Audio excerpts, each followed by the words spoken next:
Ok, perfecto, se puede ver. Listo. Igual esto se los paso ahora en un momento. Bueno, me avisan si estamos listos y todo está grabando, sí, para conversar.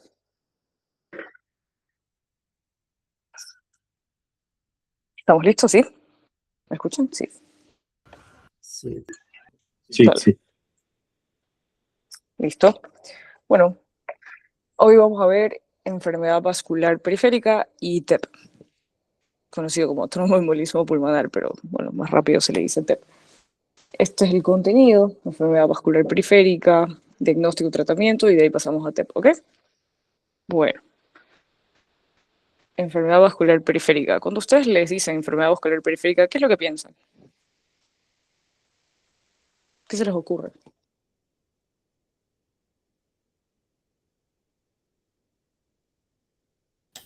Poca perfusión. Exacto, poca perfusión. ¿Algún nombre de alguna enfermedad que se les ocurra? Varices. Varices, exacto. Puede haber varices, hay poca perfusión, puede haber disminución del relleno capilar, puedes encontrar frialdad en los miembros inferiores, necrosis incluso.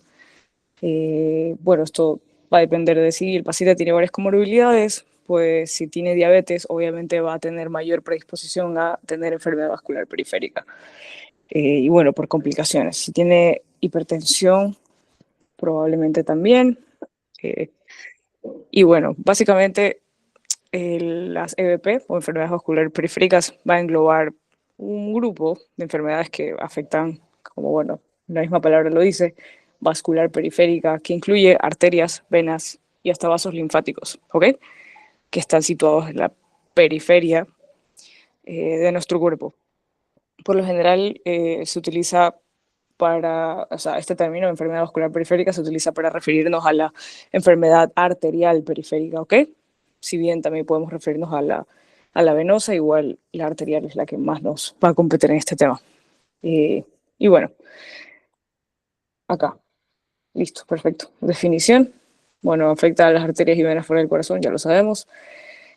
Más frecuente es la enfermedad arterial periférica debido a la aterosclerosis de extremidades inferiores, que es lo que suele pasar. Como sabemos, la enfermedad vascular periférica o arterial periférica se produce por la acumulación progresiva de lo que ya habíamos conversado anteriormente. No sé si recuerdan un poco la fisiopatología de cómo se forma en las placas.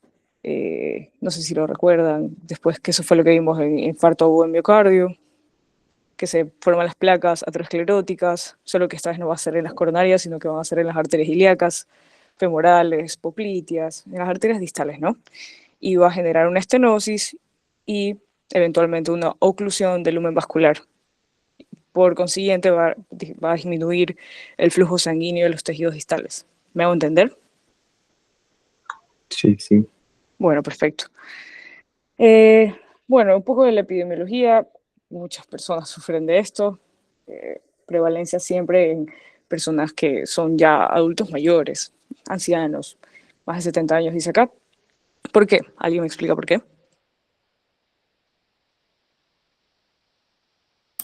¿Cree que los vasos están más débiles? Sí, más que débiles son rígidos. No tienen esa... Calcificados. Exacto, calcificados también están. Uy, de hecho, les voy a mandar... Uy, no me acuerdo si lo... No, sí lo tengo. Tengo una radiografía de un señor que se golpeó el codo, le hicimos una radiografía y se ve literalmente, tiene, o sea, se le ve todo el vaso calcificado. En un momento se los envió, no me acuerdo si no, pero literal, o sea, esa es la enfermedad vascular periférica.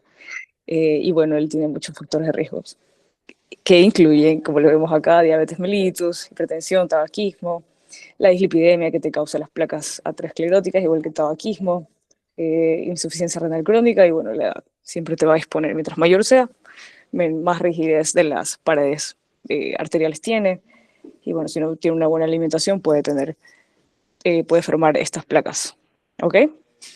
El factor más potente de todos estos, y se los recalco, es el tabaquismo, ¿ok?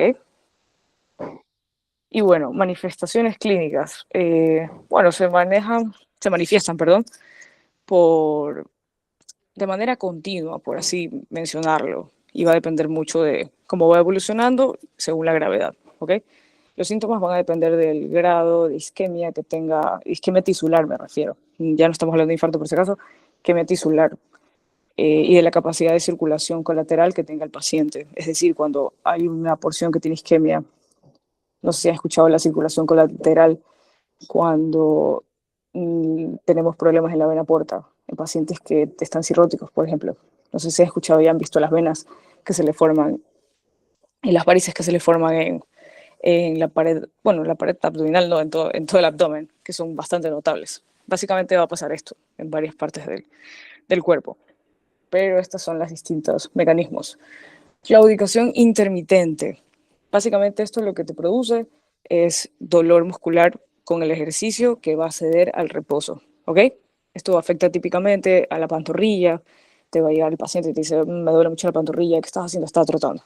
Ok, bueno, ¿cuántos años tiene? Unos 60 años, listo. Es algo que tal vez él hizo toda su vida, pero ahora le molesta. Puede ser diabético, hipertenso, fuma, puede ser que sí, puede ser que no, simplemente por la edad. Esto nos va a orientar. La estenosis más frecuente es la estenosis femoropoplitea, para que lo sepan. La femoral y la poplitea, ¿ok? Esa es la estenosis más frecuente, cuando pasa esto de claudicación intermitente, que estaba bien y me empezó a doler la pantorrilla, pero no, dejo de hacer ejercicio, listo, se me quita, ¿ok? Después, ya no solo con el ejercicio, sino que vas a tener dolor en reposo, ¿ok? El dolor isquémico en el pie, probablemente, por lo general, los pacientes se presentan con dolor a la guardia en la noche, es decir, en la noche se les presenta el dolor y ellos van a la guardia. El dolor por lo general se suele aliviar cuando elevas la extremidad.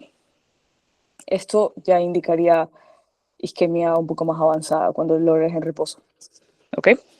De ahí vienen las úlceras. No sé si alguno ha tenido la oportunidad de ver úlceras isquémicas. Por lo general se dan en zonas de presión, en el talón, en los malleolos. Son bastante dolorosas, son secas, completamente secas y con una base pálida y tienen escasa granulación, ¿ok? Eh, y bueno, estas úlceras tienen que ser tratadas porque si no se pueden sobreinfectar. Y bueno, lo último ya sería, ¿alguien tiene una consulta? ¿Es diferente de caras, las úlceras? ¿O Per- es lo mismo? Perdón, ¿qué me decías? No te escuché. Las úlceras, ¿es diferente, difiere de caras? ¿O es lo Sí, mismo? sí, sí, sí. ¿Sí? A ver, las escaras tienen varios grados, pero es distinto este tipo de úlceras porque la escara es por presión. Si bien estas úlceras isquémicas, como me imagino que lo escuchaste, también se elevan, o sea, se realizan o se dan por los puntos de presión, pero siempre en los lugares distales. Obviamente, cuando tienes un paciente encamado, también vas a tener úlceras en lugares distales, en el tobillo, en la parte del tobillo, en la parte del, no el talón, bueno, sí, puede ser el talón, que está en contacto con la cama, pero eso es otro mecanismo, ¿me entiendes? Si bien los pacientes pueden tener enfermedad arterial periférica, pero las escaras se dan por contacto constante, ¿ok? Ah, bien, En ok. cambio, esto lo puedes tener en un paciente que camina todos los días, pero tiene una enfermedad vascular periférica, puede hasta trotar, pero no se cuidó, sigue con dolor de reposo, no se cuidó y de la nada, uy, se me hizo una pequeña úlcera. ¿Qué es esto? Bueno, ahora sí me asusto, tal vez hice fiebre, voy a la guardia, ¿me entiendes? En cambio, las Sí, sí. escaras es de pacientes ya ancianos que han tenido una estadía o que ya están encamados, una estadía larga hospitalaria. Como los pacientes que tenemos en el sexto piso. Cuando roten por el sexto piso van a haber un montón de escaras. Así que, bueno, y en otros pisos también, así que depende mucho de David, eso. podría ser también la cuestión de la diabetes mellitus también. Sí, sí, sí, esos no son, bueno, si bien se pueden dar úlceras isquémicas, pero también pueden presentarse úlceras por la mala perfusión, que sí, es lo mismo, tienes una mala perfusión por la diabetes mal controlada o tal vez te lastimaste una herida y bueno, eso generan úlceras. Y indiferentemente de cuál sea el mecanismo el que se haya realizado, hay que tratarlas, porque si no pueden terminar en amputación, necrosis y eventual amputación, ¿no? Pero sí, excelente, perfecto, me gusta que estén dando diagnósticos diferenciales, está súper bien. Bueno, y el último estadio, como les mencionaba, es la gangrena, que ya la necrosis tisular por isquemia crítica, la que cuando ya está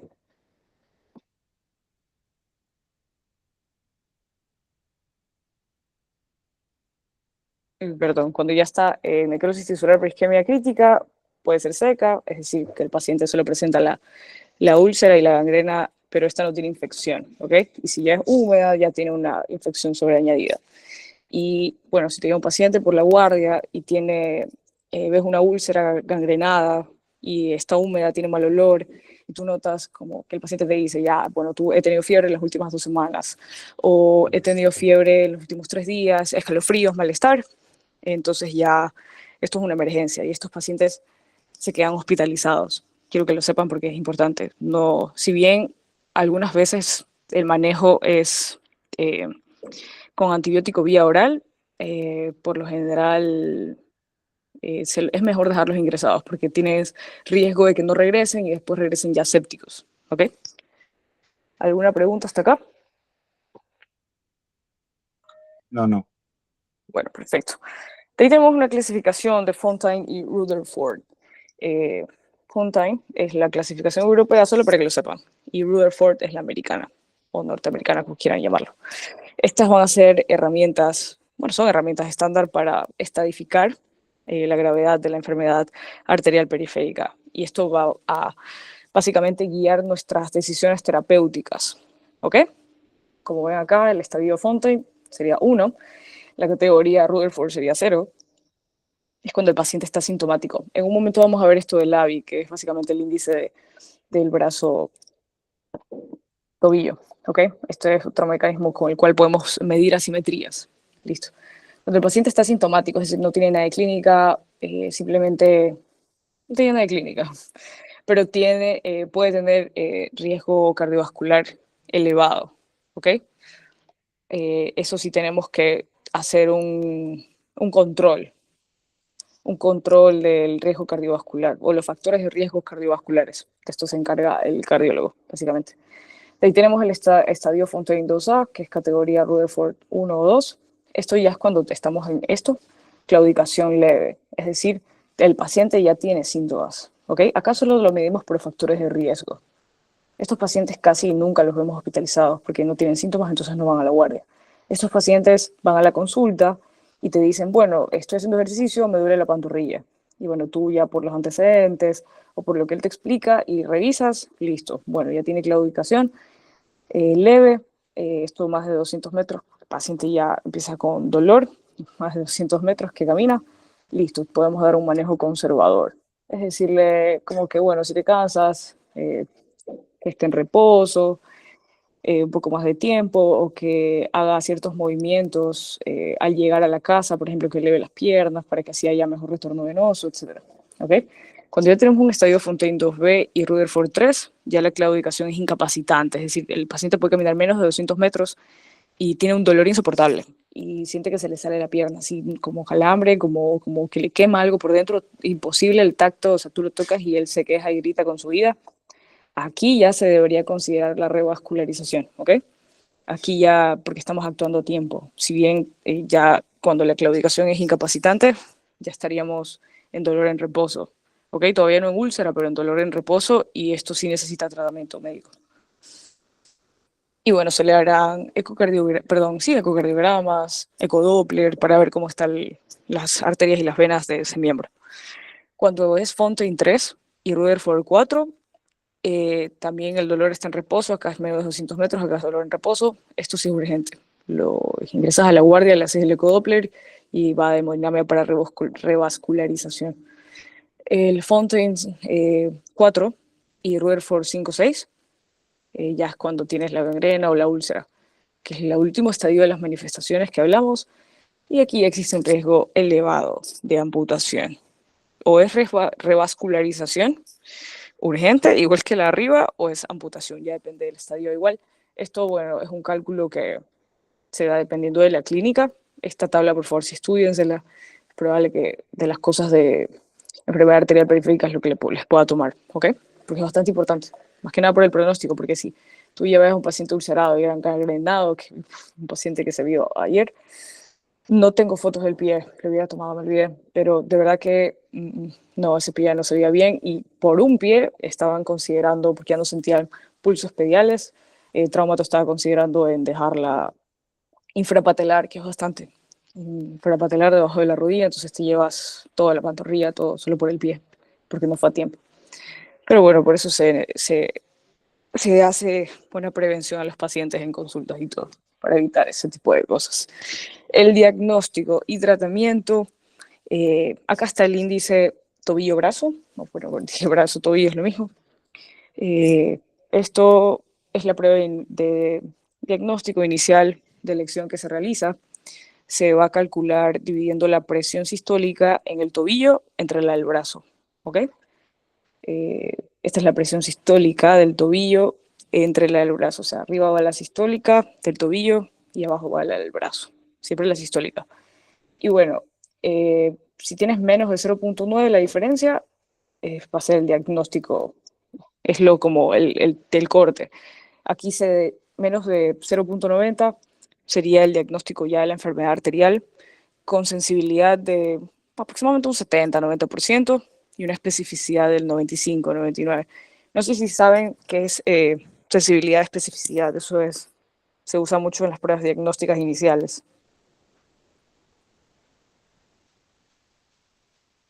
¿Alguien me puede decir o no lo saben? No lo sé. Perfecto, si no lo saben no pasa nada. Bueno, cuando me refiero a sensibilidad, básicamente va a medir la capacidad de la prueba para detectar la enfermedad en personas enfermas, o sea, que realmente están enfermas, ¿ok?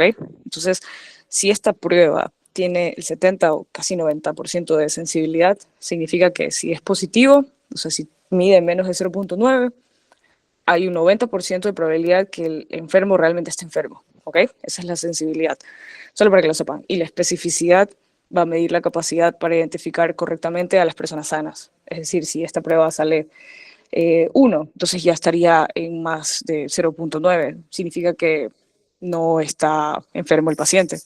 Y entonces la especificidad en esta prueba diagnóstica es mayor, es casi el 100%. Entonces, si te dan más de 0.9, significa que no tiene enfermedad arterial periférica, ¿ok? Básicamente eso, solo como dato, no les voy a tomar eso, tranqui. La isquemia crítica ya se da cuando el índice te da menos de 0.4. Bueno, ya sería entre 0.4 y 0.9, para ponérselos así, es enfermedad moderada. Hay un riesgo de claudicación bastante significativo, ¿ok?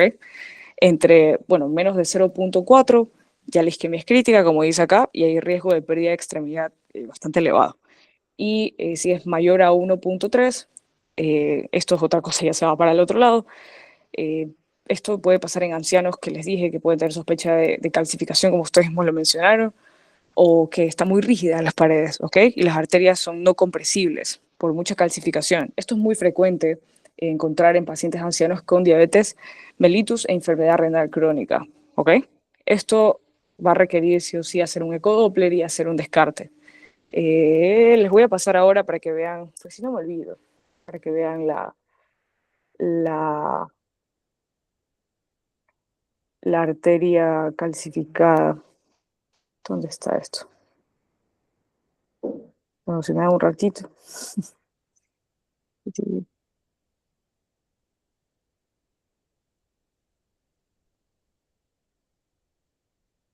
Esto fue el martes. Uy, aquí está. Sí, claro. Listo. La expondría, pero mejor se las envío. Acá está.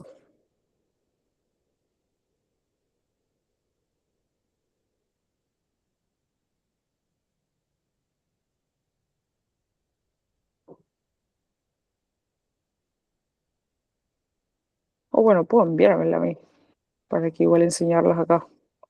Sin enviar cosas sin contexto. Que ya lo hice. Veamos.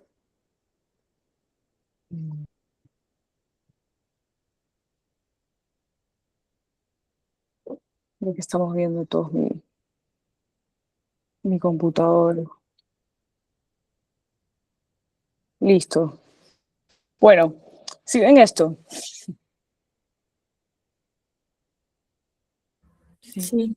Bueno, Sí. esto así se ve una arteria calcificada. Completamente calcificada. Exacto, calcificadísima. Este señor tiene un montón de antecedentes, tiene insuficiencia cardíaca, tiene 3 stents puestos, tiene marcapasos, ya tiene 94 años, o sea, es un paciente muy anciano. Y esto fue por toda su mala alimentación durante toda su vida y ya porque tiene 94 años, obviamente. Y bueno, fue porque se laceró, esto es otra cosa, esto es piel salida del lugar donde debería estar, pero igual está bien. Y está anticoagulado, entonces empezó a sangrar un montón. Y bueno, tuvimos que pasarle plasma y todo, pero querían que vean esto, la arteria, o sea, nada que ver. Este es el brazo, el codo, este es el codo derecho. Bueno, sí, no sé, alguien preguntó algo. O sea, en este caso, se, se tomaría la presión del tobillo y sería, la sistólica sería mucho mayor que la del brazo, ¿no? Por Claro, el cambio de la clasificación. exacto, para tener 1,3 de diferencia. Sí. Exacto. Sí, Y porque, sí, qué sé yo, tienes 200 en la del tobillo y 100 en el brazo. Entonces ahí ya tienes este tipo de calcificación, por así decirlo. Igual el señor es normotenso y todo, pero ya tiene 94 años. Nosotros no le hicimos esto porque ¿qué le voy a hacer? El, este, el, el diagnóstico con el índice de tobillo y brazo, porque ya ves esto, o sea, es demasiado. Aparte tiene muchos antecedentes y no vino por esto. Él tiene un edema crónico de miembros inferiores, pero es un edema un sexto. No sé si saben cómo se divide el edema, lo vamos a ver en insuficiencia cardíaca, vamos a ver si el GODET positivo o negativo, ahí les hago un repaso rápido, pero se divide en 6 partes la pierna. Entonces él es un sexto, es más que nada maleolar y es crónico, no tiene úlceras, entonces todo bien con ese edema. No le vamos a hacer mucho a un paciente de 94 años. Sin embargo, es lúcido, camina y todo, por eso. Pero ¿Y bueno, tenía este hallazgo. y qué haría en ese caso con esa arteria? Nada. ¿Qué le voy a hacer a este paciente de 94 años? Nada, no voy a revascularizar esto. Ahora sí, alguien de 28 años viene con esto, obviamente se revasculariza, pero nunca te va a llegar así. A lo mucho te llega solo con este pedazo, ni tanto, una cosita así chiquita, pero no se puede ver en radiografía, necesitas un ecodoppler, ¿ok? Para ver la Ujú. obstrucción, pero nunca te va a llegar un paciente, o sea, tendrías que tener una enfermedad que te puede matar literalmente a los 30, 28 años para que te llegue un paciente así, ¿ok? Ok. o sea, que la sistólica en el tobillo fuera menor, mucho menor, ahí sí le parecerían úlceras, ¿no? Exacto, exacto. Pero mientras tanto, no. Más que nada, guíate por esto. Mientras te dé la diferencia, perfecto. Si te da mucho menor, ya tienes el diagnóstico obvio, eh, como me estabas mencionando. Entre 0,4 y 0,9 ya sería algo moderado, es decir, ya estarías en riesgo de isquemia pronto, que eso es lo que creo que estabas preguntando. Pero esa foto que vimos sería de brazo, ¿no? Sí, este es el brazo. El brazo. No, esto del índice de pito-billo, eso le mencionaba a alguien que me preguntó, creo que es Clever. El Cleave. Dame un Pero segundito, dame un segundito, dame un segundito.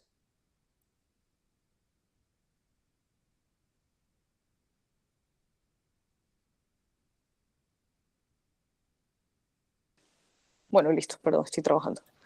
Me preguntaba, Pero então, se essa artéria está totalmente calcificada, então, entre o tobicho, se esse é alguma coisa entre o tobicho e o braço, a diferença é o tobicho poderia dar maior a tensão de que braço, porque está todo calcificado, seria assim?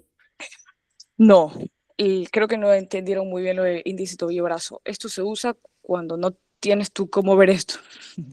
Entonces, a este paciente yo no le hice esto, porque primero a los 90 años no vino por esto, vino por otra cosa, y porque ya veo esto y veo la arteria completamente calcificada, entonces evidentemente tiene una enfermedad arterial, tuvo, la tiene, la va a tener toda su vida hasta que fallezca. Entonces no es necesario hacerle esto, pero por lo general, a ver, no sé ni cómo escribir aquí, será por acá. No, laser point pen, no puedo escribir. Si quieren se los explico mañana igual también, pero voy a tratar ahora. No tengo cómo escribir, déjame ver si acá. No sé cómo escribir acá. Dame un segundito, para ver si puedo ponerle algo en notas. ¿Dónde están notas? Acá.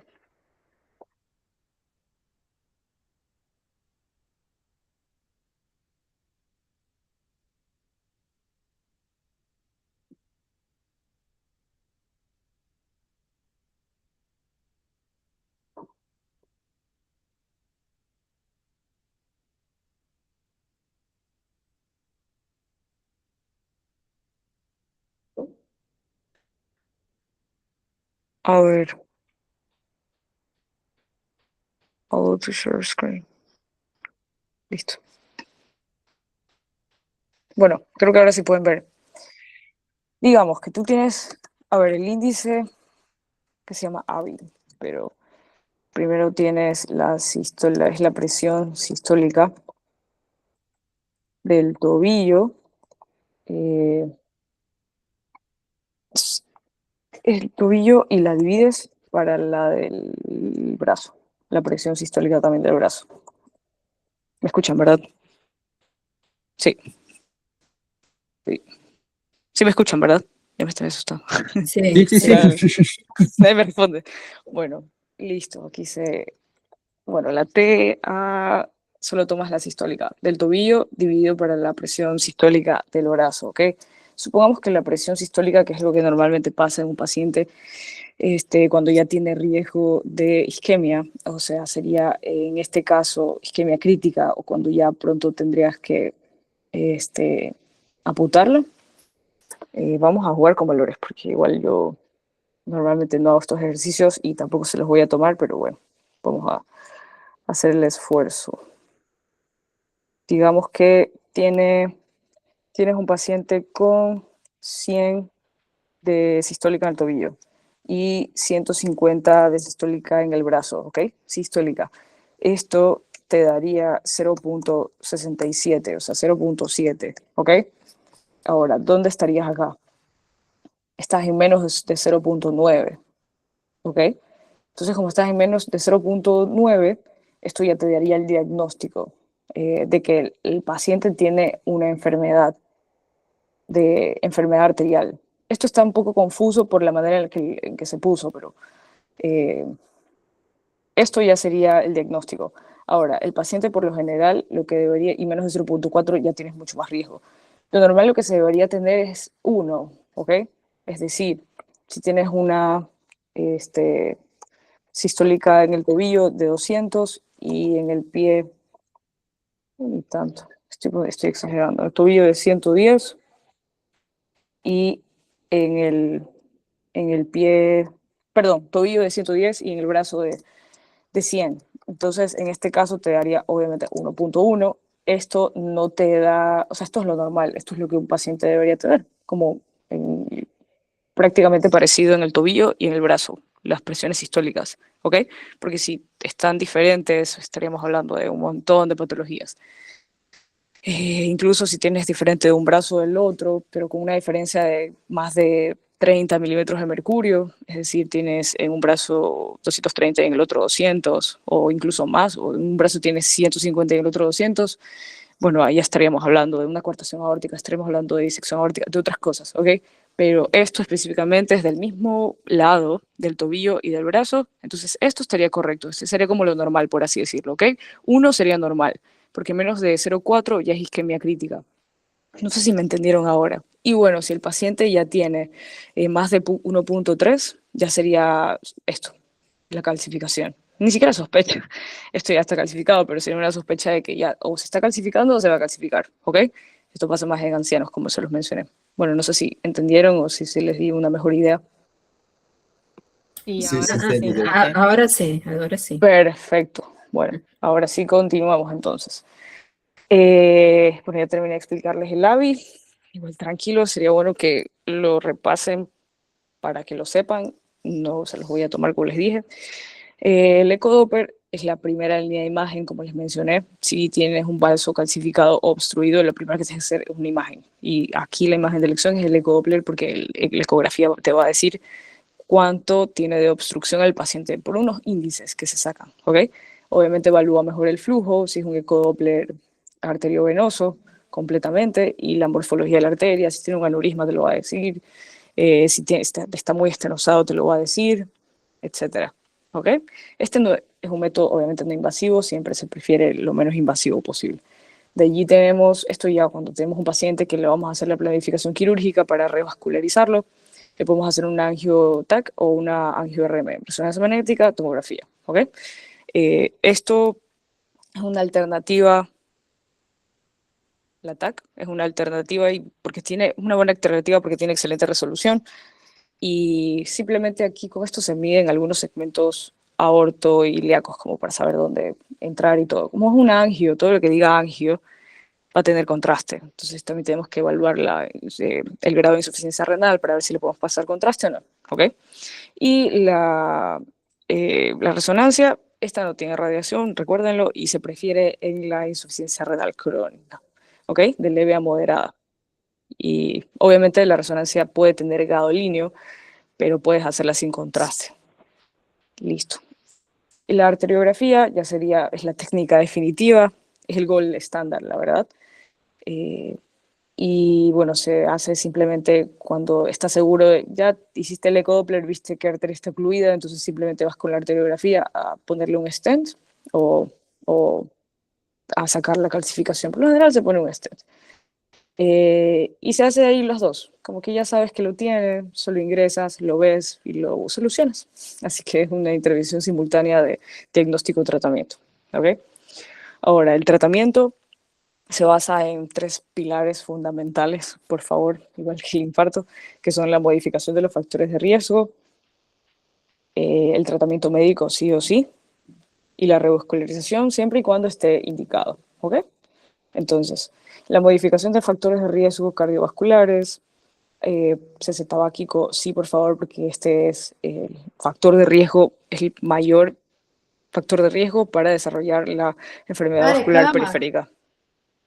¿Y qué pasó? Bueno, esto va a reducir un 50% el riesgo de progresión a que no lleguemos a una isquemia crítica, ¿ok? La intervención farmacológica también va a ayudar, lo puedes hacer, le puedes administrar bupropión a un paciente si es que necesita, si es que lo necesita.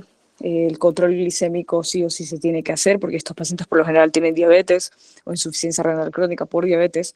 Las estatinas que ya las conocemos, ¿cuáles son las estatinas? Vastatinas, rosuvastatina, atorvastatina. Exacto, perfecto. ¿Y en qué otra patología se usan? Cardíaca. Mm, Con- El síndrome ¿Qué cosa? síndrome coronario. Exacto, síndrome coronario agudo. Se da después del síndrome coronario agudo, es uno de los 4 fantásticos que hablamos, recuérdelo, por favor. Bueno, y este Yeka Yara también se da, porque te ayuda, si el paciente es hipertenso, te va a ayudar a tener un mejor control. ¿Ok? Recuerden que el objetivo en estos pacientes, bueno, según las últimas guías, es de mantener un LDL en menos de 55. ¿Ok? Porque si tienes más de 55 LDL, ya tienes un riesgo muy alto de sufrir enfermedad arterial periférica.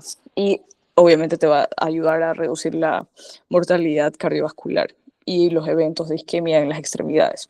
Ahora, el control glicémico se tiene que hacer siempre, especialmente en pacientes diabéticos, como se los mencioné. El gol estándar sería la base, como para tener el control, sería una hemoglobina glicosilada menor a 7, y esto va a reducir las complicaciones microvasculares. Por lo general, aquí se utilizan, no sé si conocen la empaglifosina, bueno, DAPA no, DAPA se utiliza más en insuficiencia cardíaca, pero la empaglifosina y canaglifosina, esas tienen un beneficio en reducción de amputaciones. Bueno, y de ahí el control de la TA también, que el objetivo por lo general es igual que en un paciente hipertenso. ¿Cuál es el objetivo de la presión arterial en un paciente hipertenso? Les pregunto, el objetivo de la TA. Menor a 130 Ujú. por 80. Sí, perfecto, 130, 80, ese es el control. Chicos, eso sí se los voy a tomar, es importantísimo que se lo sepan. Control tensional, el objetivo en cualquier paciente hipertenso, e incluso que sea la hipertensión un factor de riesgo para desarrollar más enfermedades como la enfermedad arterial periférica, por favor, el objetivo de la TA tiene que ser menor a 130, 80, ¿ok? Y bueno, estos se utilizan de primera línea para la TA, ya lo sabemos. La antiagregación, otra vez la doble antiagregación. Esta vez no vamos a hacer doble antiagregación porque no se la necesita, pero sí necesitas antiagregación plaquetaria, ¿ok? Porque sí te puede predisponer a desarrollar más placas. Entonces, la aspirina, ácido acetilsalicílico o clopidogrel. ¿Ok? Esto se va a indicar a todos los pacientes con enfermedad arterial periférica sintomática, es decir, si ya estás en claudicación, si estás en claudicación intermitente, listo. ¿Es aspirina o es clopidogrel? ¿Ok?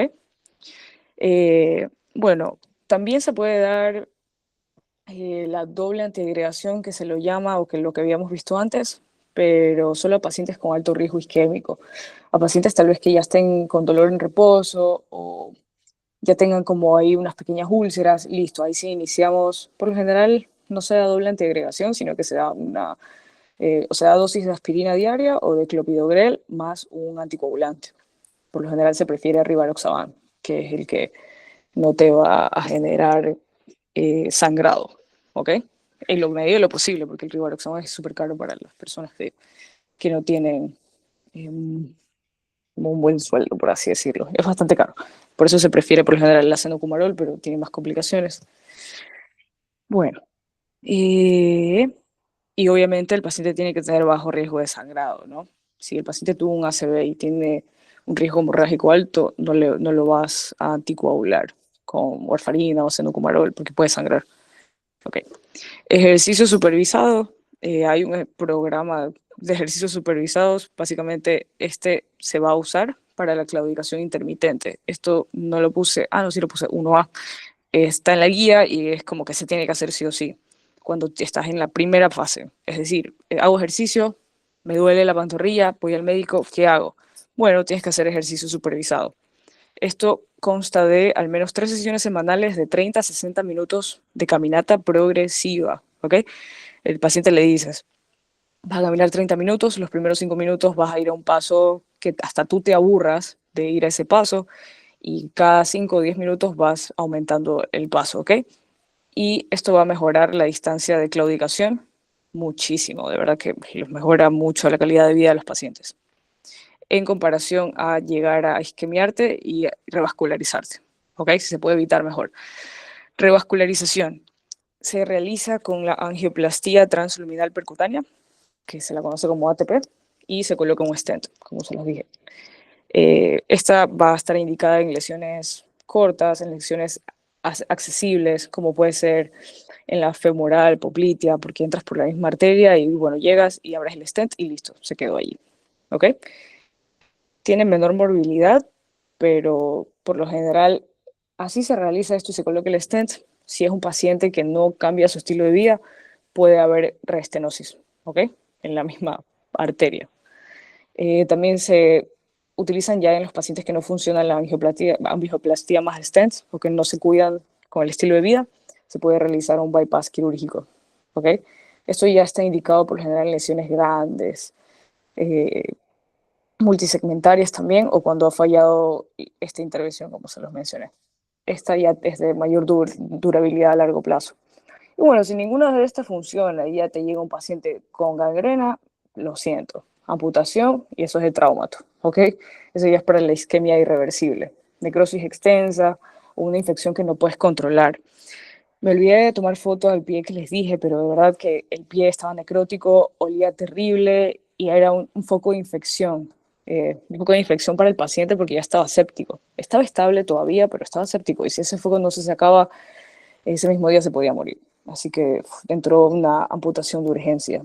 Y es el mismo señor que les digo que solo era el pie, pero como ya no se le sentía el pulso en varios puntos de la pierna, tocó hasta un poquito más abajo de la rodilla, infrapatelar. Bueno, ¿alguna pregunta de la enfermedad arterial vascular antes de avanzar? Arterial vascular periférica. ¿Ninguna? Bueno. No. Perfecto. Listo, vamos con TEP. Entonces, solo les hablé del arterial porque de ahí tenemos la trombosis venosa periférica. Igual si quieren se las puedo mencionar algo el día de mañana, pero son la arterial es como la más urgente, ¿ok? De ahí la TBP tienes más tiempo. Igual el tratamiento es el mismo. Aplica la misma, esto aplica para las dos. Y obviamente la venosa también vas a tener úlceras, también se pueden infectar, pero te da un poco más de tiempo de resolución, ¿ok? Listo. TEP. ¿Qué es TEP? ¿Saben? O sea, el tromboembolismo pulmonar, ¿qué es? Es cuando se desprende un trombo y se viaja hasta el pulmón. Perfecto. Específicamente el pulmón, ¿dónde? ¿Va hacia los bronquios o hacia dónde va?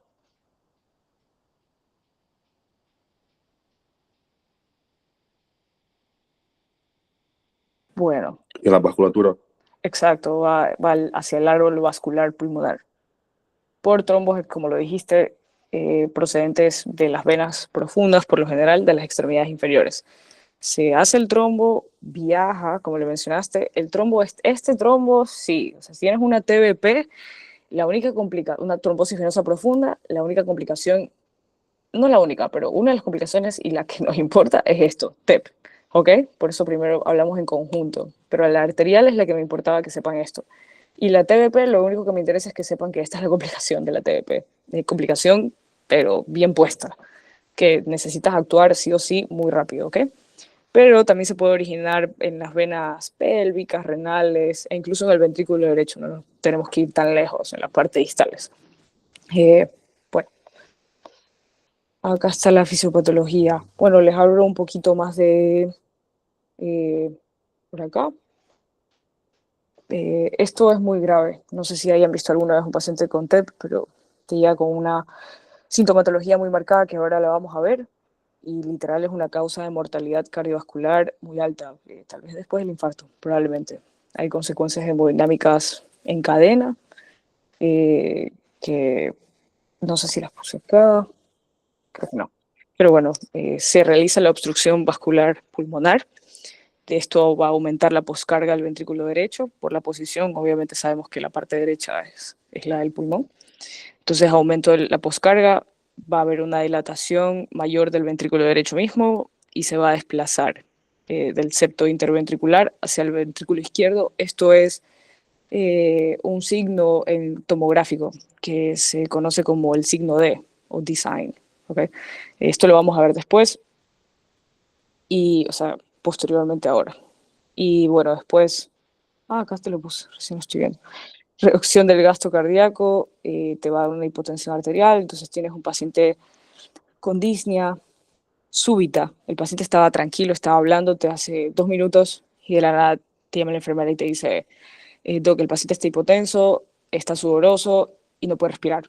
Entonces tú lo vas a ver y el paciente efectivamente está sudoroso, está hipotenso y está con taquipnea y una disnea marcada y te dice, me duele el pecho. Entonces tú piensas, chuta, o sea, ¿está infartando o qué pasa?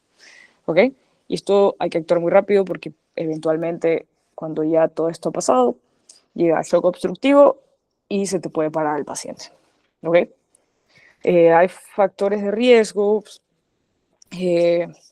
Básicamente, la fisiopatología es la tríada de Virchow. No sé si lo han escuchado alguna vez. Es esta la tríada de Virchow. Estasis venosa, hipercoagulabilidad y el daño endotelial. ¿Ok? Esta tríada de Virchow es viejísima. Está en todos los libros de fisiopatología, que hasta en 1910, creo, no sé. Pero estos son los 3 mecanismos trombogénicos en los que se va a fundamentar la fisiopatología del TEP. ¿Ok? Bueno, en éstasis venosa vamos a tener, obviamente, a pacientes que tienen inmovilización prolongada. Puede ser un paciente que sí hay bastante riesgo en los pacientes que están en cama todo el tiempo por 4, 5, 6, 7, 8 meses, un año. ¿Ok? Cirugía mayor o una cirugía o un trauma. ¿Ok? Cirugía mayor lo conocemos más de 30 minutos. 30, 40 minutos, eso ya se conoce como una cirugía mayor, porque ya está complicada. Y bueno, que haya tenido un trauma, un accidente de tránsito. Insuficiencia cardíaca es un factor de riesgo también. El embarazo y el posparto también. ¿Por qué? ¿Alguien sabe?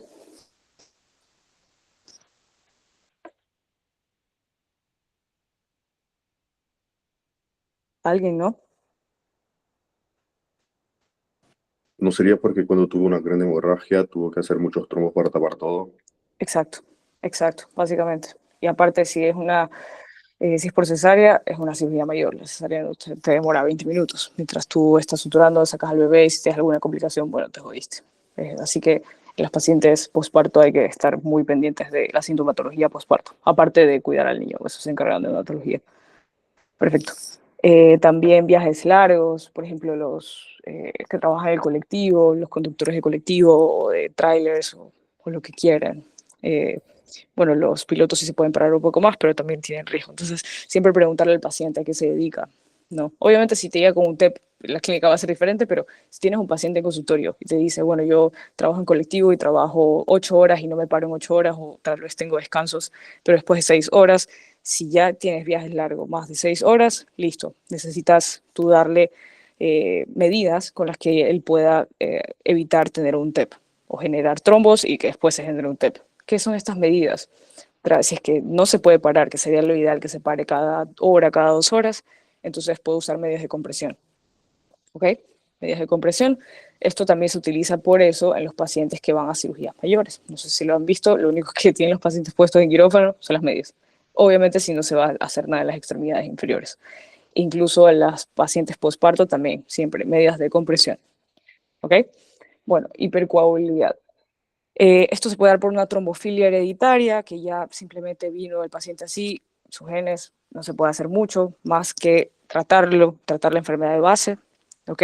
Por lo general aquí afecta el factor de von Leiden, o si tienes una paciente que tiene SAF, el síndrome de antifosfolipídico, eso también te da, es protrombótico, ¿ok? Por la hipercoagulabilidad. Neoplasias activas, por favor, todos los pacientes que tengan cáncer, que hayan sido recientemente diagnosticados o que hace 2, 3 años tuvieron cáncer, hay que tener mucho cuidado con esto. Y ellos, si están en internación, hay que anticoagularlos. A ver, existen 2 dosis que espero que lo haya puesto. Hay distintas dosis. Tú puedes utilizar enoxaparina, existe la dosis antitrombótica y la dosis anticoagulante. En estos pacientes necesitamos utilizar las dosis anticoagulantes. La dosis antitrombótica de enoxaparina, que es subcutánea, es de 0.5 miligramos por kilo de peso del paciente. Entonces, si el paciente pesa 60 kilos, ¿cuánto le vamos a dar? Se supone que tendría que ser 30, ¿ok? Pero no hay de 30, hay de 40, entonces lo redondeamos hacia arriba. Le ponemos 40 miligramos cada 12 horas. Ahora, si quieres irte con una dosis de anticoagulación, es 1 miligramo por kilo de peso. El paciente pesa 60 kilos, entonces ¿cuánto le vas a dar? 60. Exacto, 60 cada 12 horas. Y ahí ya Cada tienes la 12. dosis. Cada 12, exacto. Tienes la dosis de anticoagulación y no solo antitrombótica. ¿Ok? Bueno, perfecto. Ahora, aquí está la anticoagulación, que ya se las mencioné. Y de acá el síndrome antifosfolipídico, que ya se los mencioné. También hay que tener en cuenta el daño endotelial del paciente. Uy, esperen un ratito. Dios mío, qué manera de molestar.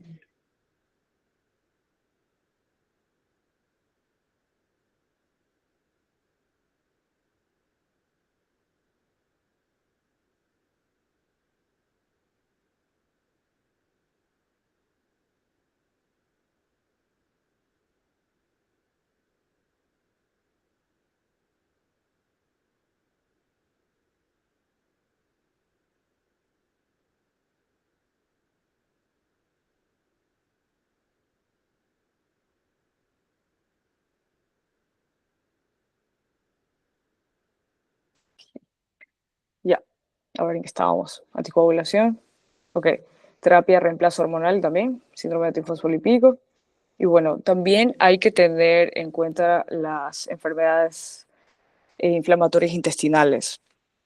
Eso también puede, por ejemplo, la enfermedad de Crohn o colitis ulcerosa, porque ahí el sistema inmunitario va a atacar obviamente el tracto digestivo, provoca inflamación y obviamente dolor intenso, diarrea y puede producir sangrado. Entonces, cuando produce ese sangrado y si el sangrado llega a ser masivo, también tenemos un trastorno de hipercoagulabilidad, ¿ok?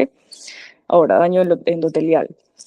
Si hay un trauma vascular directo, como se los mencioné, un accidente de tránsito, cirugía ortopédica, esto también es un factor de riesgo, por eso siempre están en dosis de anticoagulante a los pacientes que se someten a este tipo de cirugías. Catéteres venosos centrales también, porque obviamente estás metiendo un objeto extraño y cuando tú colocas un catéter central en cualquier parte, ya sea femoral, subclavio, yugular, lo que sea, al tú insertarlo, tienes el riesgo de, como estás insertando algo extraño y está sangrando el paciente, obviamente, ¿qué hace el cuerpo? Crea, las plaquetas se activan y bueno, todo el sistema y va a crear un pequeño trombo para tratar de cerrar eso. Obviamente en pacientes que tengan daño endotelial, o sea, tú colocas una vía en un vaso grande, va a tratar de sacarlo. Si forma un trombo, bueno, puede tener riesgo de TEP. No es muy común, pero puede pasar. Vasculitis y quimioterapia también en pacientes con neoplasias activas. Eso también, la quimioterapia te produce daño endotelial, para que lo tomen en cuenta. Ok, bueno, ahora vamos con la clasificación, que es la estratificación de riesgo.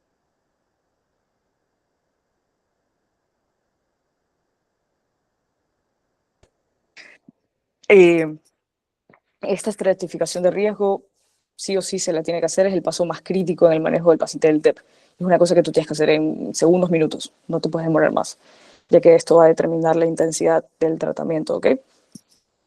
Y se va a basar en la presencia de shock o hipotensión. Bueno, se toma en cuenta la difusión del ventrículo derecho, pero esto se hace por la misma clínica del paciente, y la elevación de los marcadores, que le tienes que mandar, pero rapidísimo. No sé si sepan alguno de los marcadores que se utilizan. El más usado hasta ahora es el dímero D, que se sigue utilizando todavía, ¿ok? También se pueden utilizar troponinas, el ProBNP. Recuerden que cuando vimos infarto yo les dije que había otras causas que elevaban las troponinas. Esta es una de ellas, porque tienes un paciente en estado crítico que está afectando la parte cardíaca ya. Entonces el ProBNP también se eleva, también lo puedes ver elevado en insuficiencia cardíaca. Y bueno, la disfunción del ventrículo se va a evaluar por lo general, idealmente, mejor dicho, se debería evaluar por ecocardiografía, ¿ok? Se mide los dos ventrículos, el ventrículo izquierdo y el derecho, y se saca un ratio. O si no, se hace por angiotac, pero por lo general nosotros lo hacemos por angiotac. Y ni siquiera medimos ventrículo ni nada, simplemente vemos los signos que después vamos a ver. Y les voy a mandar un video al grupo porque no, o lo puedo presentar acá, no lo sé. Van a ver varios signos en la tomografía. Así que nosotros vemos a un paciente que está chocado, está hipotenso, está sudoroso, está con una disnea súbita, así, pasó de la nada. Esto no lo medimos nunca, para serles sinceros. Debe estar, sí, debe estar, pero yo no me voy a tomar la molestia. Voy a buscar el ecocardiograma para hacerle. No, le haces un angiotac directamente y si encuentras signos que vamos a ver, listo, ya, tiene un TEP, hay que tratarlo, porque la mortalidad es bastante alta y esto aumenta conforme pasa el tiempo, ¿ok? Entonces, básicamente acá lo que se realiza es una trombolisis sistémica o una embolectomía. De esto se encarga hemodinamia, ¿ok? Si tienes un riesgo, bueno, se denomina riesgo intermedio alto, si el paciente no está chocado, esto está presente, pero esto es un paciente que no tiene la sintomatología. Si tiene sintomatología, listo, chao, angiotac, y evaluamos marcadores, dímero D elevadísimo, listo, TEP.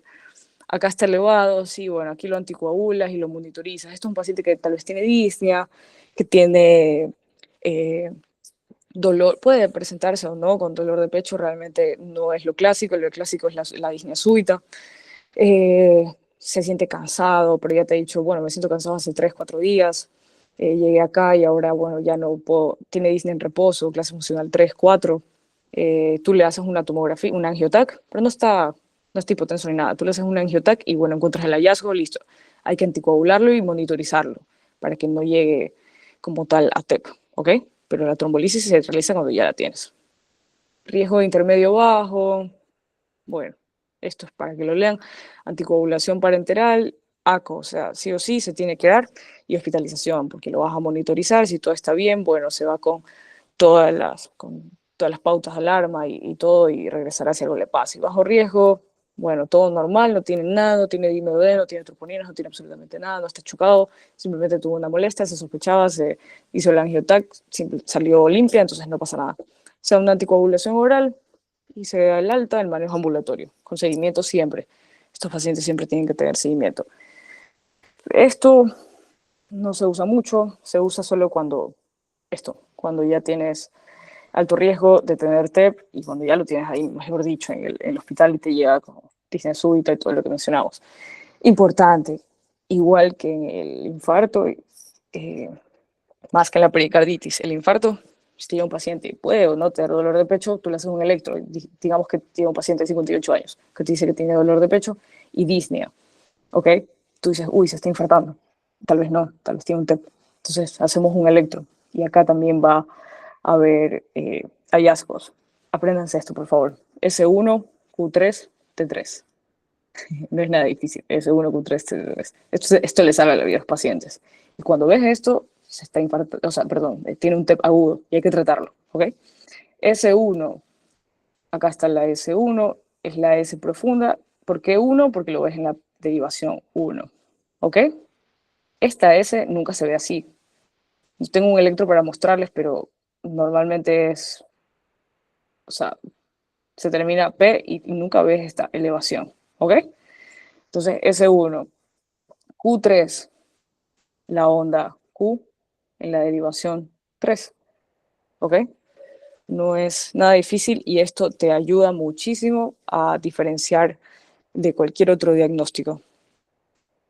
Y la T3, que también la vemos en la derivación 3, y es la onda T, básicamente, inversa. ¿Ok? Esto. Ese es el S1, Q3, T3. Esto es clásico de TEP. Tú ves esto, listo, es un TEP, hay hemodinamia de una, no hay más que hacer. ¿Ok? Recuerden, S profunda en 1, Q, y bueno, la presencia de la onda Q, ¿no? Y la inversión de la onda T, o la onda T negativa, en la derivación 3. S1, solo necesitas ver 2 derivaciones. Obviamente vas a revisar todo para ver el electro, para ver si hay otro hallazgo como esto, que no sé si se supone que ya lo vieron. ¿Qué significan estas orejitas? ¿Alguien sabe? Es una arritmia. ¿No? Bueno, es un bloqueo. ¿De derecha? Sí, exacto, es un bloqueo de rama derecha. Perfecto, eso. Entonces, esto también lo puedes, también es un hallazgo que puedes encontrar en estos pacientes porque esto predispone también a la formación de trombos y por eso te puede dar un TEP, ¿ok? Esto va a reflejar también, simplemente puedes notar la arritmia y se exacerba o se genera porque refleja la sobrecarga aguda en el ventrículo derecho y eventualmente el bloqueo de conducción por la isquemia septal derecha, porque ya el TEP te obstruyó todo y empiezas a tener isquemia miocárdica septal derecha, porque no tienes flujo de oxígeno. ¿Se entiende?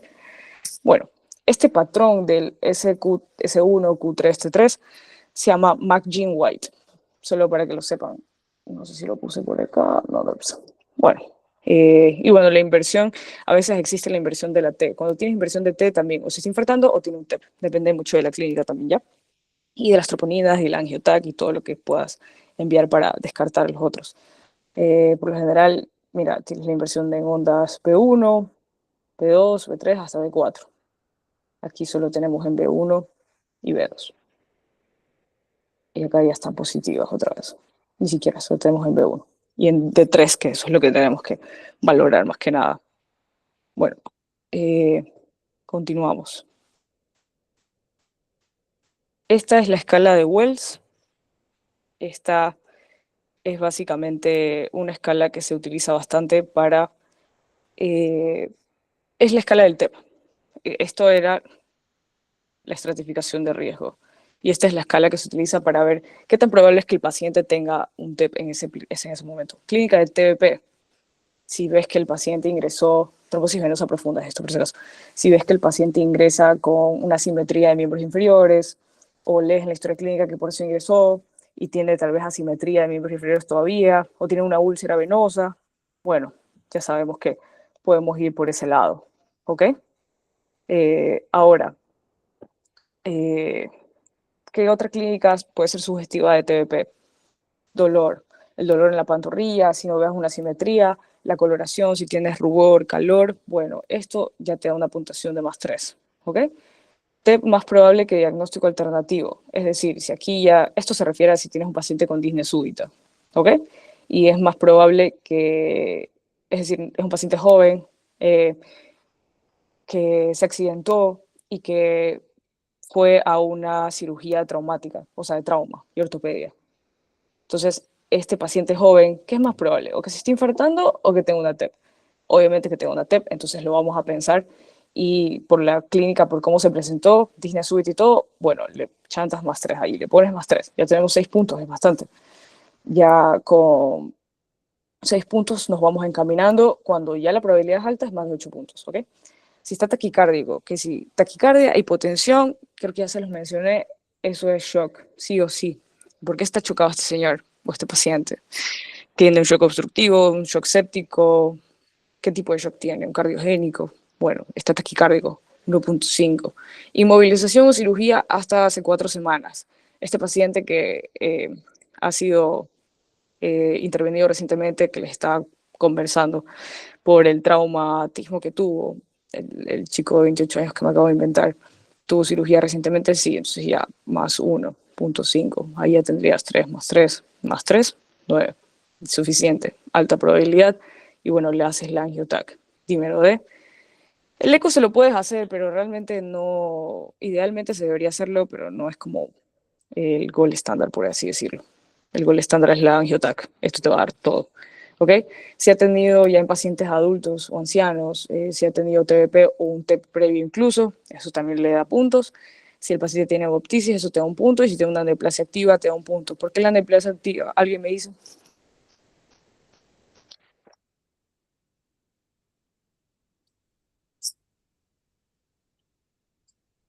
¿Alguien se imagina de todo lo que estuvimos hablando? ¿Por qué la neoplasia?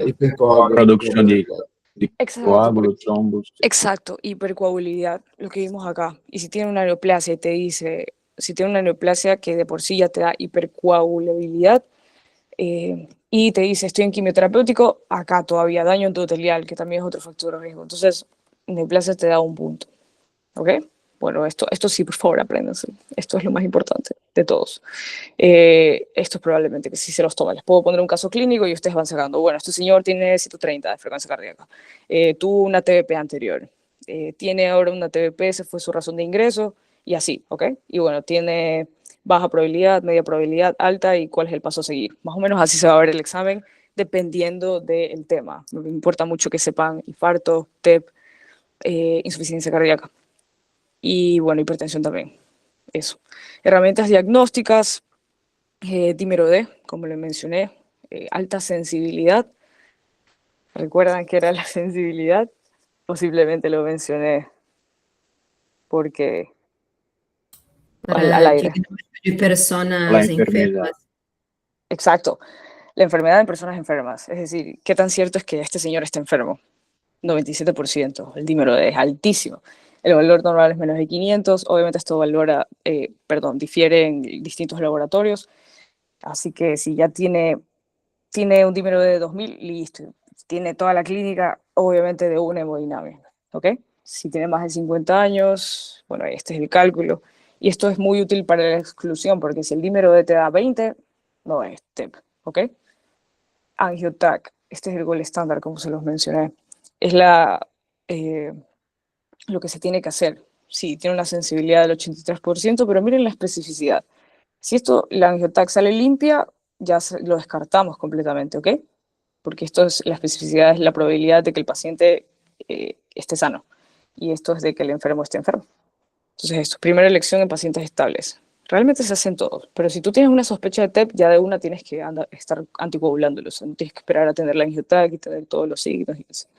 La gamografía, esto solo se utiliza cuando la angiotac está contraindicada, es decir, si el paciente tiene alergia al contraste o es un paciente que dializa, no le podemos, bueno, si dializa sí le podemos meter contraste porque por ahí se barre, pero una enfermedad renal crónica grave no podemos meterle contraste por ningún motivo y para este angiotac necesita contraste, ¿ok? Y también pacientes embarazadas porque no se puede hacer contraste, ¿ok?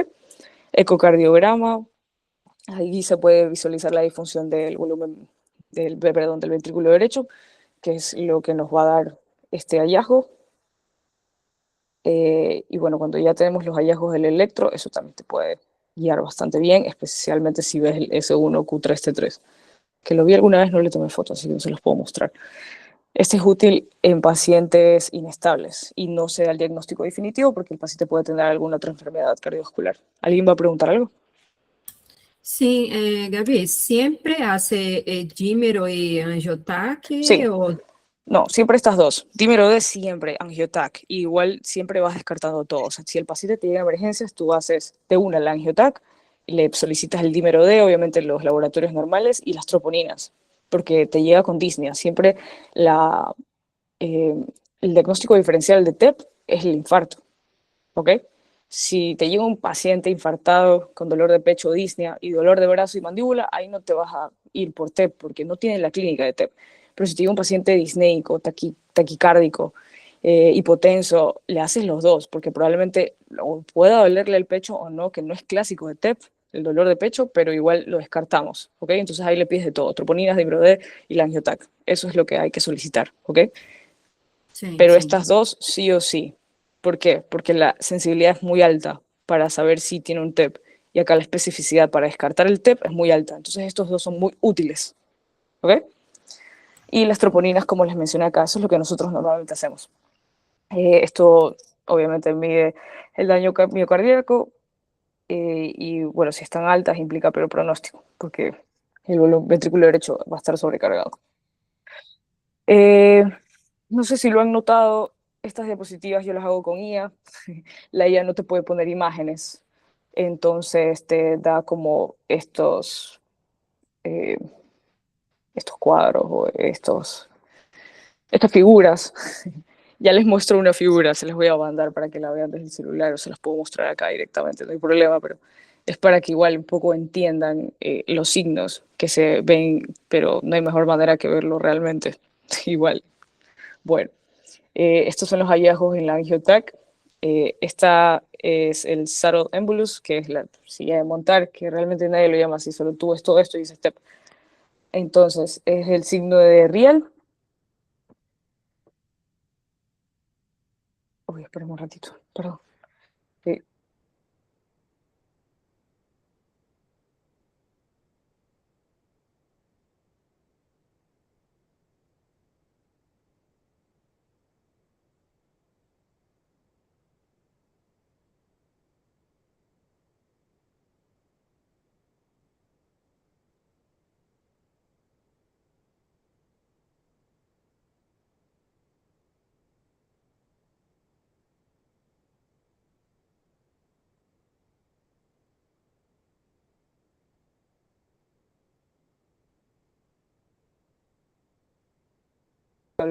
Sí, sí, conmigo después.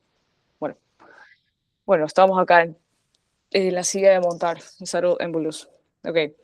Este, a ver, vas a ver el trombo masivo que va a ocupar, esta sería la bifurcación del tronco pulmonar, ¿no? No sé si lo pueden distinguir. Estas se ven las ambas arterias pulmonares principales, izquierda y derecha, y se asocia a TEP de alto riesgo. Este sería el tronco pulmonar y este sería el trombo ocluyéndolo. No, esto simplemente es solo didáctico. De ahí tenemos el signo del polo MINT, que sería esto, que esto es un TEP lobar. Pues el trombo masivo que ocupa la bifurcación del tronco pulmonar en ambas arterias, es decir, está como así, ¿ok? Y se asocia también a TEP de alto riesgo. Este sería el corte axial. Se vería eh, la arteria lobar.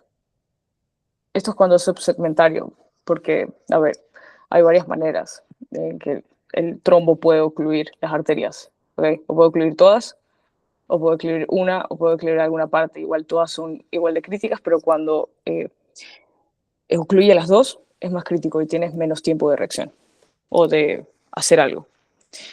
Y de ahí también está el signo del riel, que es como el track sign, railway track sign se llama. Esta va a estar en proyección longitudinal del vaso, es decir, el trombo aparece como dos líneas paralelas, en contraste ambos lados del coágulo. Así, más o menos, por así decirlo. Igual este básicamente sería la dilatación del ventrículo derecho, que este sería el ventrículo derecho dilatado y el ventrículo izquierdo que va a estar comprimido porque este va a estar dilatado, es decir, lo comprime. Y el septo va a estar bombado. A esto se refería, y esto es lo que te da los hallazgos en el electrocardiograma. Esto es cuando hay una sobrecarga aguda, como lo mencioné, y te da mayor mortalidad. Este es el design, que ya lo había mencionado también. Bueno, ahora tenemos la fase aguda del TEP. Este es de 0 a 10 días. O sea, ¿qué hacemos? Ok, tenemos al paciente. Listo. ¿Qué hacemos? Lo que se hace en la fase aguda de 0 a 10 días es la anticoagulación parenteral. Podemos darle heparina de bajo peso molecular o fondaparinux, la verdad se prefiere. siempre a dosis terapéuticas, como le mencioné, 1 miligramo por kilo de peso cada 12 horas. Esa es la dosis de anticoagulación, ¿ok? Esto siempre se hace en TEP de alto riesgo. Y se usa fondaparinux porque si hay trombocitopenia inducida por heparina, en algunos pacientes puede haber trombocitopenia inducida por estos dos, entonces se usa fondaparinux, que es carísimo. Pero bueno, anticoagulantes neurales directos, esto significa ACOT, que bueno, rivaroxaban, esta es la dosis del rivaroxaban, esto se da por 21 días y después se cambia, se aumenta la dosis. ¿Ok? Listo. Es decir, primero 15 miligramos cada 12 horas por 21 días y después pasas a 20 miligramos por 24 horas. Realmente disminuye la dosis. Esto es para rivaroxaban, para apixaban son 10 miligramos cada 12 horas por 7 días y después 5 miligramos cada 12 horas. Baja la dosis, ¿ok? Se prefiere este porque así el paciente lo puede tomar primero cada 12 horas, pero después ya solo una vez al día y tiene mayor adherencia al tratamiento.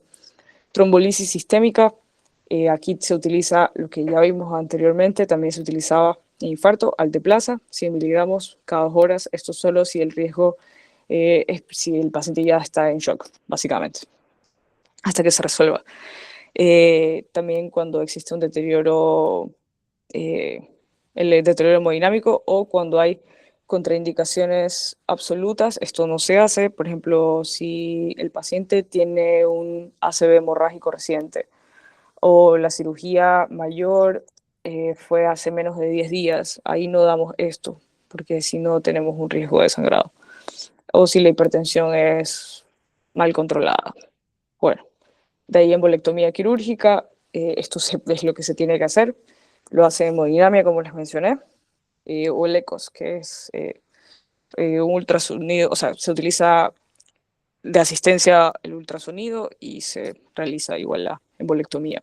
Esto es cuando las trombosis están contraindicadas o fracasó lo anterior. No sé si me hago entender. Ahora, la fase de mantenimiento va a ser de 3 a 6 meses. Seguimos con la anticoagulación vía oral, rivaroxaban, apixaban, dondoxaban. Acá solo tenemos, creo que rivaroxaban. Si prefiere, se puede hacer. Si no, se puede utilizar los de warfarina para mantener un ring de 2 o 3. Esto es lo más barato. Y esto se realiza. ¿Por qué? Porque si no es warfarina, haciendo cumarol. Siempre mantener el ring en 2 o en 3, ¿ok?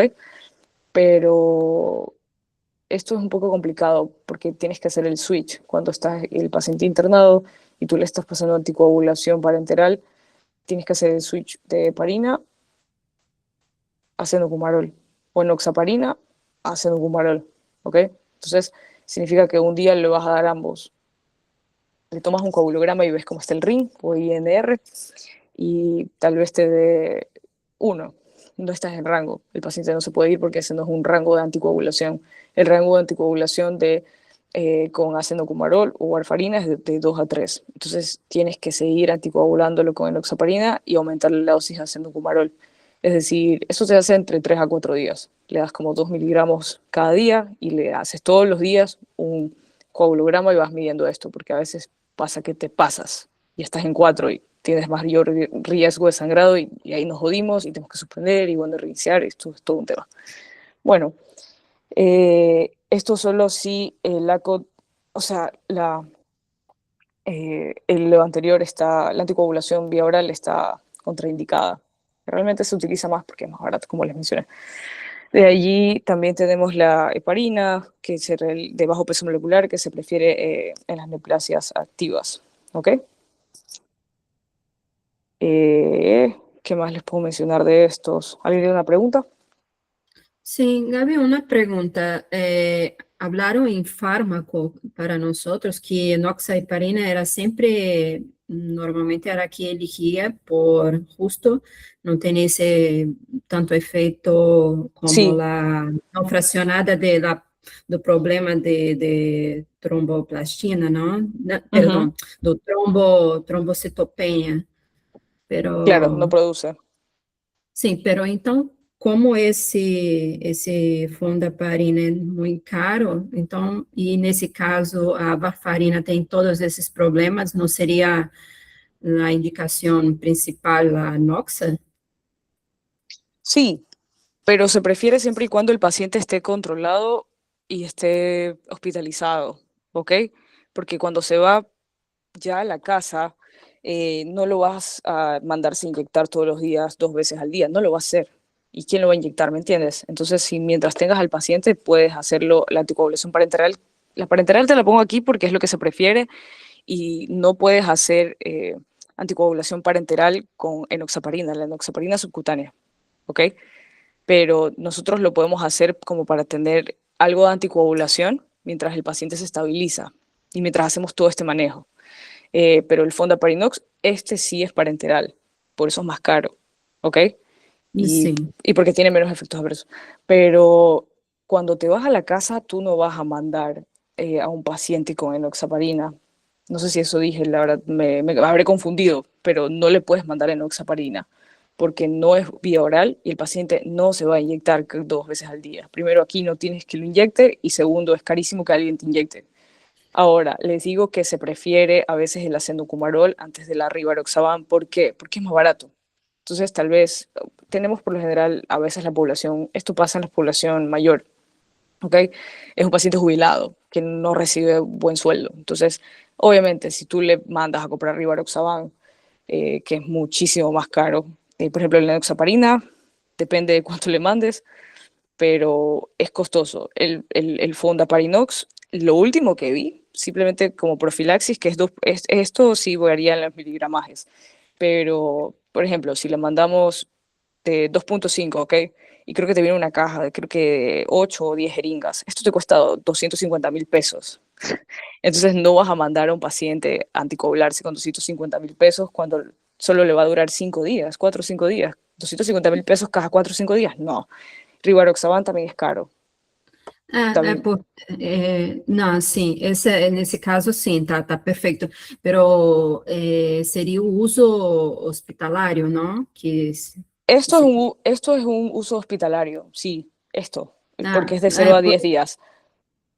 por eso que perguntei se não era melhor, já que é caro, usar enoxa. Ah, claro, pero bueno, el hospital, por lo general, las obras sociales cubren todo. Entonces, lo que tengas, la verdad, sí es buena opción Enoxa. Nosotros usamos Enoxa porque no tenemos fonda para inox, pero si lo tuviera, lo usaría. ¿Me entiendes?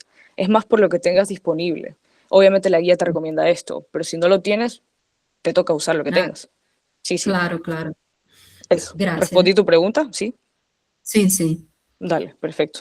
Bueno, eh, no me acuerdo en qué nos quedamos, pero bueno, anticoagularlo, siempre hay que anticoagularlo, se lo va a mantener de 3 a 6 meses, siempre con controles, si se puede mensuales, mejor todavía, y siempre las pautas de alarma cuando se va de alta, ¿ok?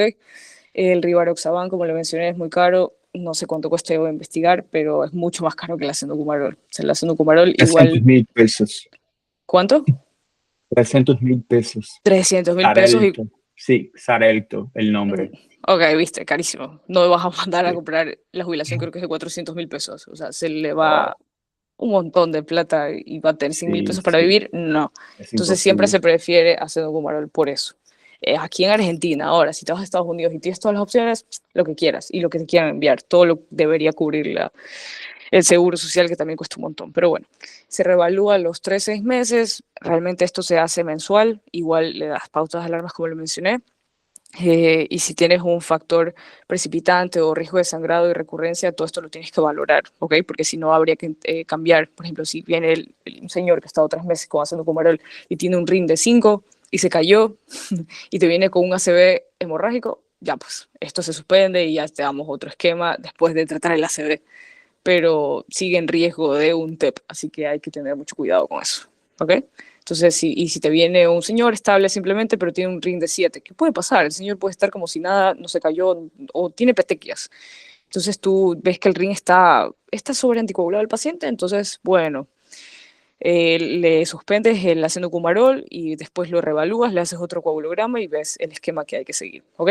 Esto aplica para cada vez que haya que anticoagular a un paciente con acenocumarol, que se puede dar por varias causas. La causa que estamos viendo ahora es el TEP.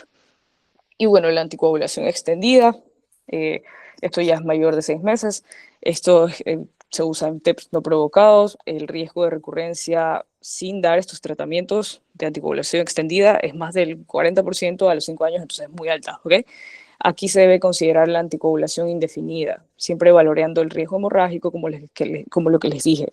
Tenemos varias escalas, es decir, balance del el riesgo-beneficio. Siempre se tiene que ver, por ejemplo, este paciente que les comentaba, que tiene 94 años, el de las calcificaciones. Él está anticoagulado por una FA, está con ácido cumarol, está con 2, 4, 6 miligramos a la semana, ¿ok?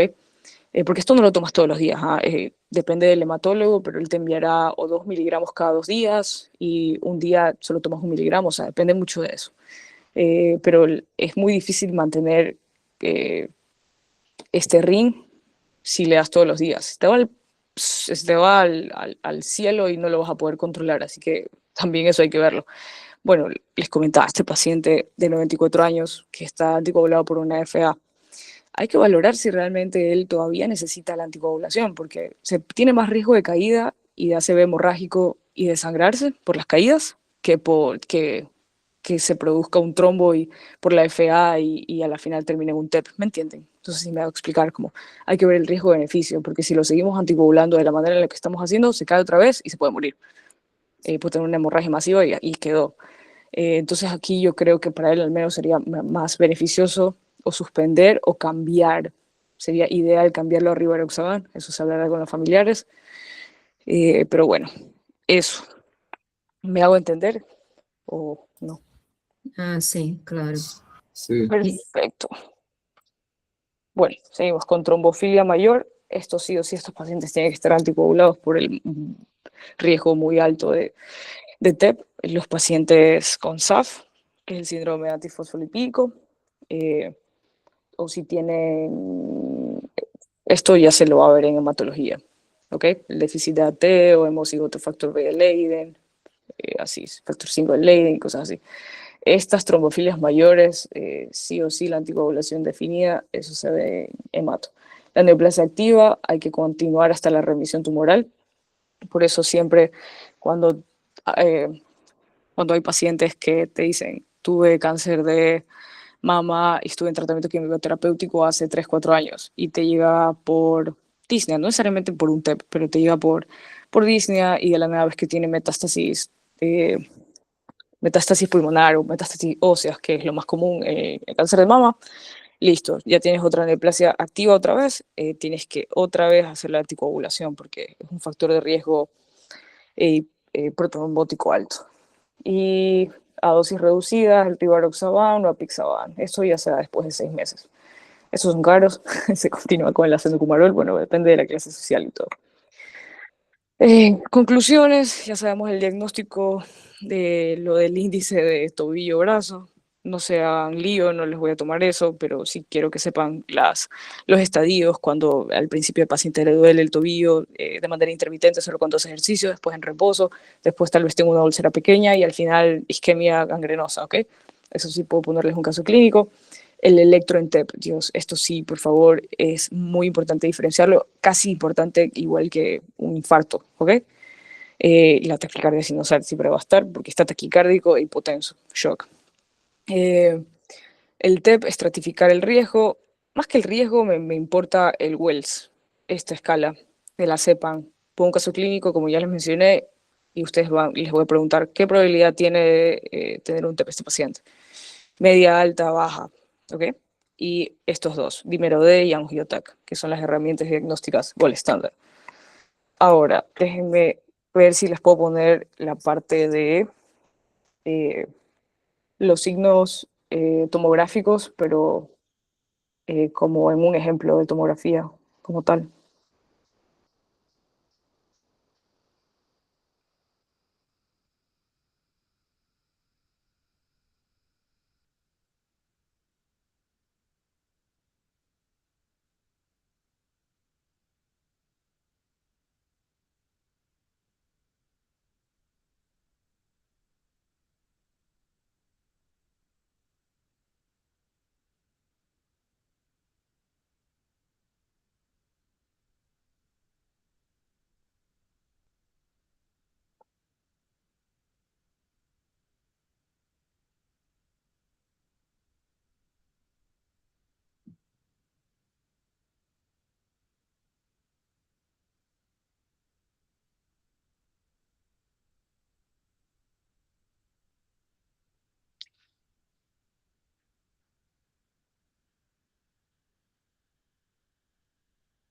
Bueno, a ver. Short screen. La verdad, como les dije, no tengo ningún... Ah, no, sí tengo un video. Lo grabé el otro día, pero hace mucho. Ya se los muestro. Pero bueno, aquí los que TikTok, para que lo diferencien. Básicamente se ve así. Evidentemente, no sé si recuerdan, esta diapositiva ya la cerré, no pasará.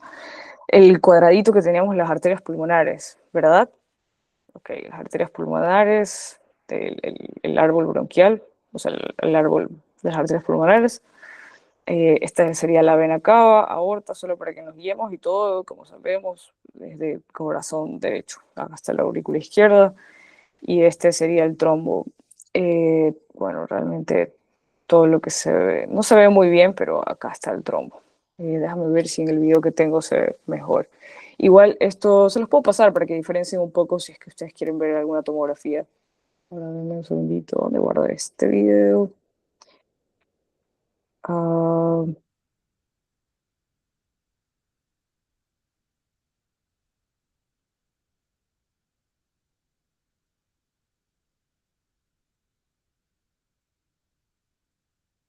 ok,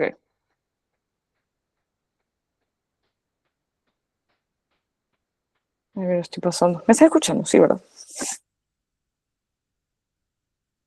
¿O no? ¿Sí? Sí, sí, sí. Ok.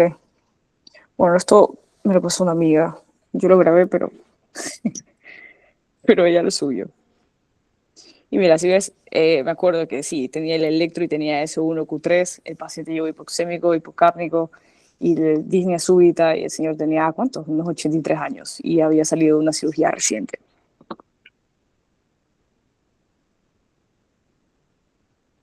Alguien me dice si lo vio. Está clarito. Ya pasó. ¿Lo vieron? ¿Lo diferencian? ¿O no? Es muy difícil al Una principio. vez más, porfa, que no.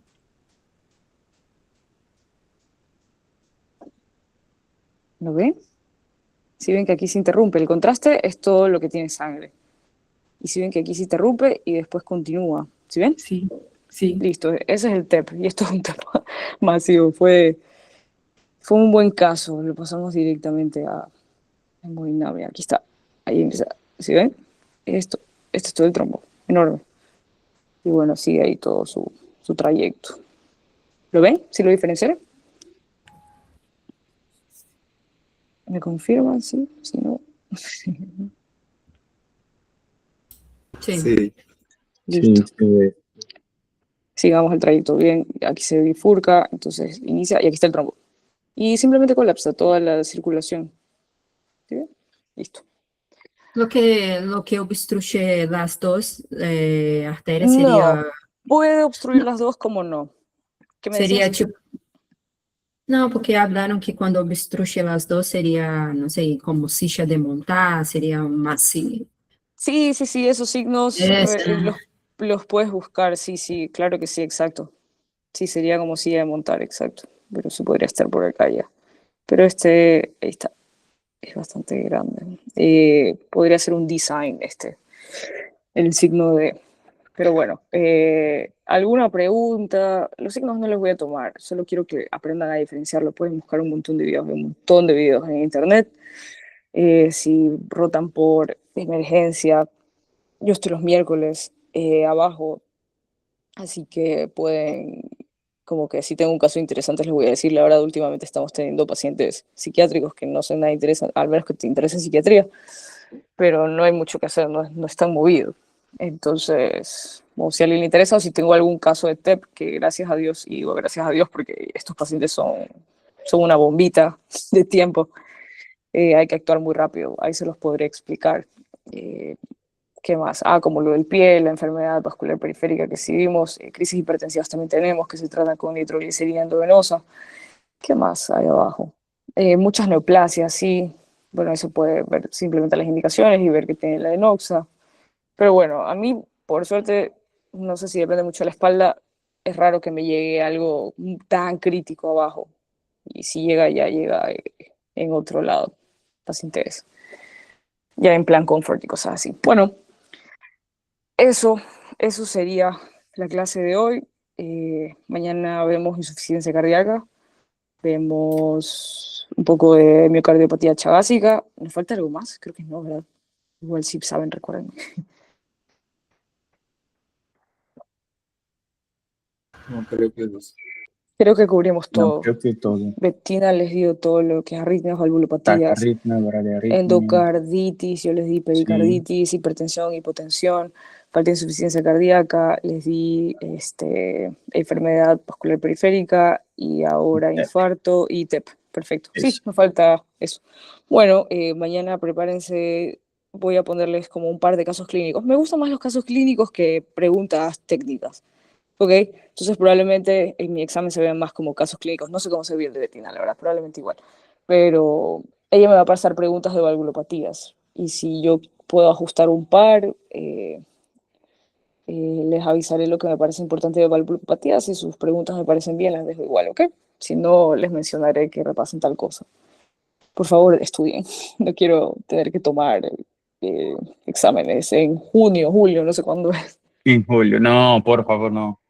Por favor, No va a pero pasar bueno. eso. Listo, recuerden, mañana vamos a tener, no sé, depende si tengo tiempo hoy, 3 casos clínicos, de todo un poco. Perfecto. ¿Ok? Bueno, Ok. listo, perfecto. Nos vemos mañana. Muchísimas Cuídense. gracias. Chao. Igual. Gracias. Chao. Chao.